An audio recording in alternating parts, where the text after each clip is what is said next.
আলহামদুলিল্লাহি রাব্বিল আলামিন ওয়াসসালাতু ওয়াসসালামু আলা সাইয়্যিদিল মুরসালিন আম্মা বা'দ ফাআউযু বিল্লাহি মিনাশ শাইতানির রাজীম বিসমিল্লাহির রহমানির রহিম আসসালাতু ওয়াসসালামু আলাইকা ইয়া রাসূলুল্লাহ ওয়া আলা আলিকা ওয়া আসহাবিকা ইয়া হাবিবাল্লাহ আসসালাতু ওয়াসসালামু আলাইকা ইয়া নবিয়াল্লাহ ওয়া আলা আলিকা ওয়া আসহাবিকা ইয়া নূরাল্লাহ। প্রাণপ্রিয় সবাইকে মুবারকবাদ ও অভিনন্দন জানিয়ে শুরু করছি মাদানী চ্যানেল বাংলার ধারাবাহিক অনুষ্ঠান কোরআনিক কুইজ। অনুষ্ঠান কোরআনিক কুইজ। কাজে যে যেখান থেকে দেখছেন সবাইকে কি জানাবো? মুবারকবাদ জানিব। বিশেষ করে যে সকল ছোট বন্ধুরা আমাদের এই অনুষ্ঠান প্রতিনিয়ত দেখেন, আপনাদের ভালো লাগে, আপনারা মাদানী চ্যানেলে দেখেন, আপনাদেরকে এক্সট্রা মুবারকবাদ জানিয়ে শুরু করছি আজকের মতো আমাদের অনুষ্ঠান। তবে আসুন দুরূদে পাকের ফজিলত শুনুন। হাদিসে পাকের মধ্যে এসেছে আল্লাহর নবী সাল্লাল্লাহু আলাইহি ওয়াসাল্লাম ইরশাদ করেন, যে ব্যক্তি আমার প্রতি একবার দুরূদে পাক পাঠ করবে আল্লাহ সুবহানাহু ওয়া তাআলা তার প্রতি 10টি রহমত নাজিল করবে। সাল্লু আলাল হাবিব সাল্লাল্লাহু তাআলা আলা মুহাম্মদ সাল্লাল্লাহু তাআলা আলাইহি ওয়াসাল্লাম। প্রাণপ্রিয় ইসলামীরা, আমরা অনুষ্ঠান শুরু করব। জি, আপনার নাম ঠিকানা? আমার নাম মোহাম্মদ ইসমাইল আক্তারি, আমি উত্তর মাদ্রাসাতুল মদিনায় পড়ি, হিফজ বিভাগ। মাশাআল্লাহ। জি, আপনি? আমার নাম মোহাম্মদ সাবির আক্তারি, আমি উত্তর মাদ্রাসাতুল মদিনাতে পড়ালেখা করি, রংবাড়ি, ঢাকা। মাশাআল্লাহ। জি, আপনি? আমার নাম মোহাম্মদ শেখালি আক্তারি, আমি ঢাকা মাদ্রাসাতুল মদিনায় লেখাপড়া করি, আমার বাড়ি বিরাজপুর। জি, আপনার নাম? আমার নাম মোহাম্মদ শামসুজ্জোহা আত্তারি, ঢাকা মাদ্রাসাতুল মদিনা পড়ালেখা করি, হিফজ বিভাগ, বাড়ি চাঁদপুর শাহরাস্তি। আমার নাম মোহাম্মদ তামিম আত্তারি, আমি উত্তর মাদ্রাসাতুল মদিনায় পড়ালেখা করি, হিফজ বিভাগ, আমার বাড়ি বিবারিয়া। আসসালামু আলাইকুম রহমতুল্লাহি ওয়া বারাকাতুহু। আমার নাম মোহাম্মদ শাকিল আত্তারি, আমার বাড়ি ব্রাহ্মণবাড়িয়া, আমি ঢাকা উত্তর মাদ্রাসাতুল মদিনা পড়াশোনা করি, হিফজ বিভাগে। মাশাআল্লাহ। জি, প্রাণপ্রিয় ইসলামীরা সবাই পরিচিতি আমরা শুনেছি। শুরু করছি আমাদের অনুষ্ঠান কোরআনিক কুইজ। আসুন আমরা প্রথমে কোরআন পাকের তেলাওয়াত শুনি। জি, কোরআন পাকের তেলাওয়াত কে শোনাবেন? জি, শুনিয়ে দিন। আউযু বিল্লাহি মিনাশ শাইতানির রাজীম। বিসমিল্লাহির রহমানির রহিম। আর রহমান আল্লামাল কুরআন খালাকাল ইনসান আল্লামাহুল বায়ান। আশ-শামসু ওয়াল কামারু বিহুসবান ওয়ান-নাজমু ওয়াশ-শাজারু ইয়াসজুদান ওয়াস-সামাআ রাফা'াহা ওয়া ওয়াদা'আল মিজান আল্লা তাতগাউ ফিল মিজান وأقيموا الوزن بالقسط ولا تكسروا الميزان والأرض وضعها للأنام فيها فاكهة والنخل ذات الأكمام والحب ذو العصف والريحان فبأي آلاء ربكما تكذبان صدق الله العظيم وصدق رسوله النبي الحبيب الكريم।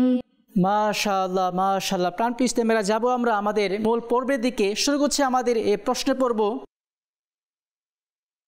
আল্লাহ সুবহানাহু ওয়া তাআলা কোন আয়াতে বলেছেন যে সমুদ্র থেকে মুক্তা বের হই?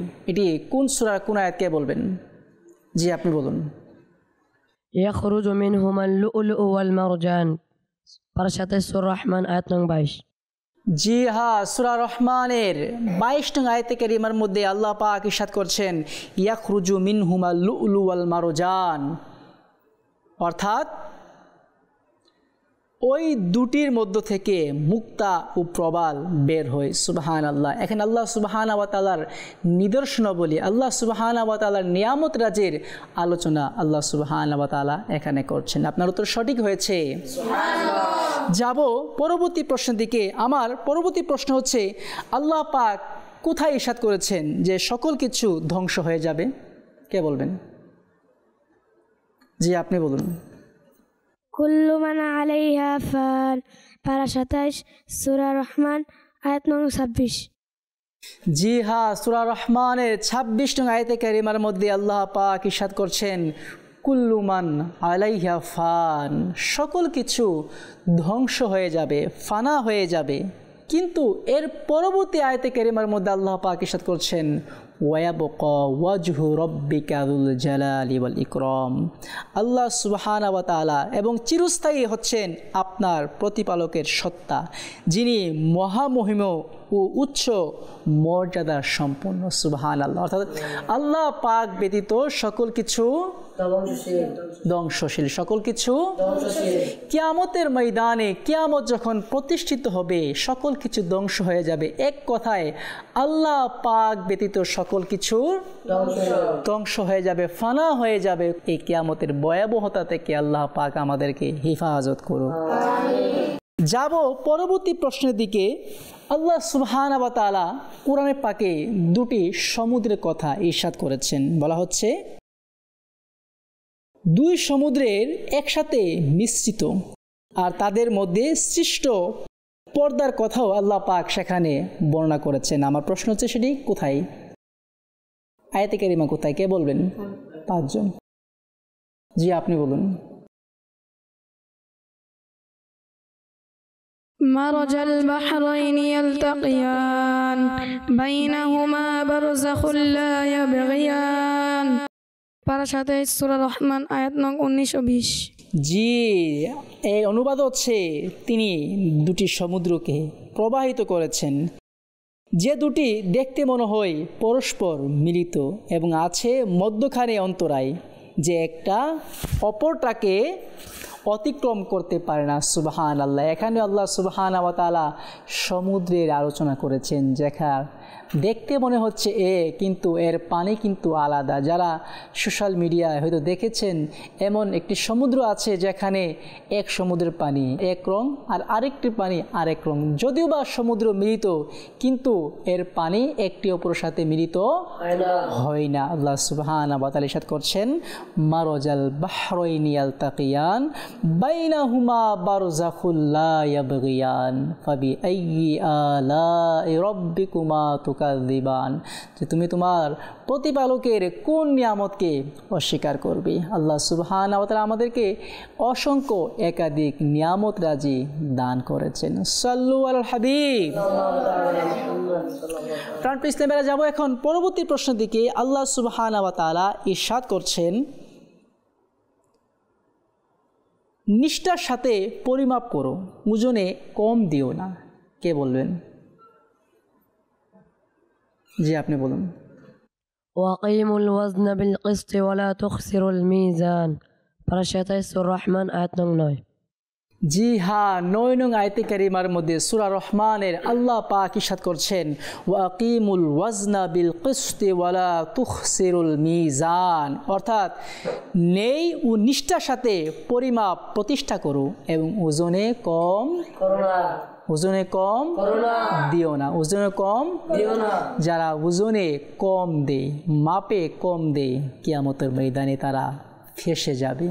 দেখা যাচ্ছে বিভিন্ন সময় বিভিন্ন জায়গায় কম দিতে দেখা যায়, মানুষকে ধোঁকা দেয়, বস্তার ভিতরে পাথর বা লোহা দিয়ে দেয় যেন ওজনে কম পায়, বা ধোঁকা দেয়।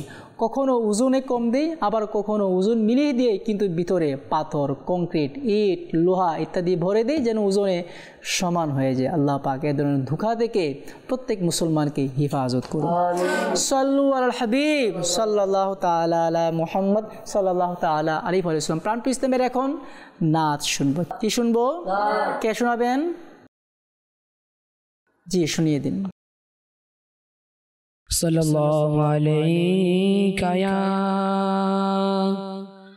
रसूल अल्लाह वसल्लम अलैका या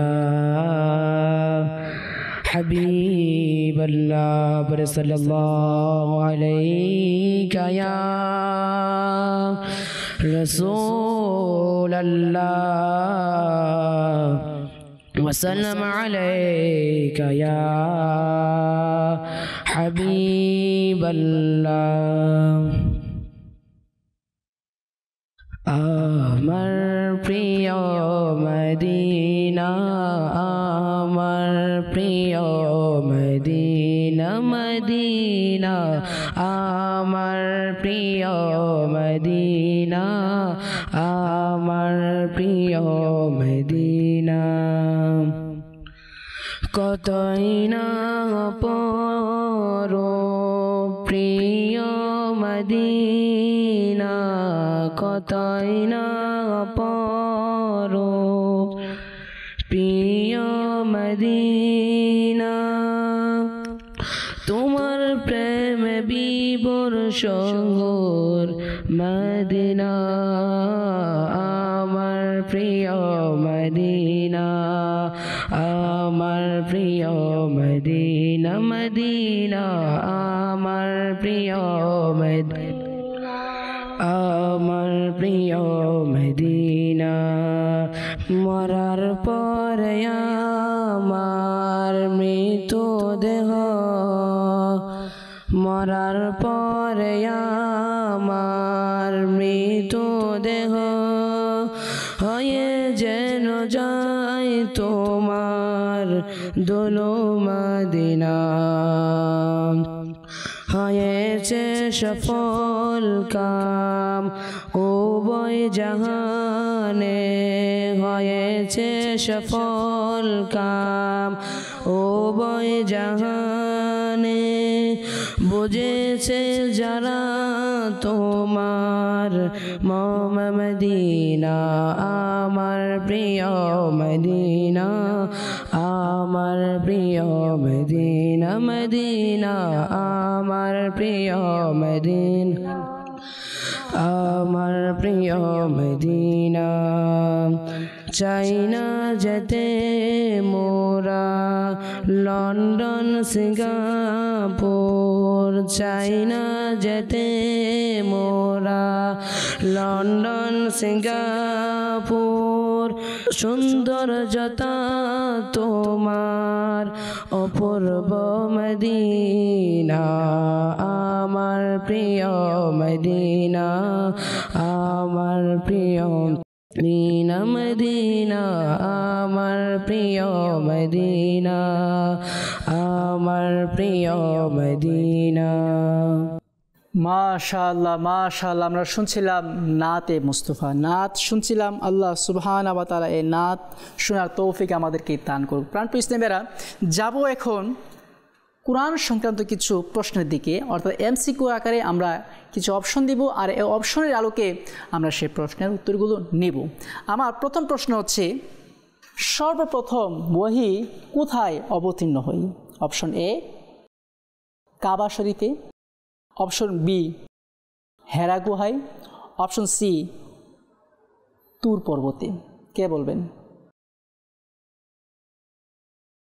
জি আপনি বলুন অপশন বি হেরা গুহায় জি হ্যাঁ অপশন বি হেরা গুহায় কোরআনে পাক সর্বপ্রথম নাজিল হয়ে আপনার উত্তর সঠিক হয়েছে আমার আরও একটি প্রশ্ন হচ্ছে কোন সূরাকে কোরআনে পাকের হৃদয় বলা হয়েছে অপশন এ সূরা কাউসার অপশন বি সূরা নাস অপশন সি সূরা ইয়াসিন কে বলবেন জি আপনি বলুন অপশন সি সূরা ইয়াসিন জি হ্যাঁ আপনার উত্তর সঠিক হয়েছে